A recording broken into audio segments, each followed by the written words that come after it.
कभी भक्ति नहीं कर सकता महाराज। हमने तो प्रत्यक्ष अपनी आंखों से देखा है, अमुक जगह एक महानुभाव बिस्तर पर पड़े थे और उनके पुत्र आदियों ने कहा कि गुरुजी आप आ जाएं और अंत समय में हमारे पिताजी को आप कुछ गरुड़ पुराण के सुना दें। जब उनको गरुड़ पुराण सुनाने लगे तो जब तक संसार की वार्ता और चर्चाएं हो रही थी, दादाजी का करवट इस तरफ था और बड़े ध्यान से सबकी बातें सुन रहे थे। और जैसे ही गुरुजी ने पोथी खोलकर उनको गरुड़ पुराण श्रवण कराया तो महाराज दादाजी ने अपने करवट को उस तरफ बदल लिया। तो इससे ज्ञात हो गया कि जिस जीव ने अपने जन्म में अपने बाल्यापन में कभी भक्ति नहीं की, ऐसे जीव को महाराज अंत समय में भगवान की भक्ति प्राप्त नहीं हो सकती।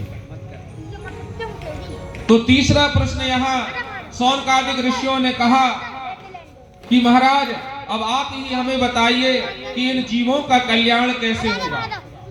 और कहते हैं सृष्टि का पालन होता है और जिनके संकल्प से सृष्टि का विलय हो जाएगा तो फिर परमात्मा इस धराधाम पर जन्म क्यों लेते हैं, और यदि जन्म लेते हैं तो अब तक कहां कहां भगवान ने जन्म लिए हैं और कितने भगवान के जन्म हो गए महाराज। और फिर कहा कि प्राणी मात्र के जीवन का परम लक्ष्य क्या है महाराज, वो भी हमें आप बताइए। और सबसे अंतिम प्रश्न किया शौनकादिक ऋषियों ने कि महाराज जब प्रभु इस धरा पर आते हैं और पापियों को, अत्याचारियों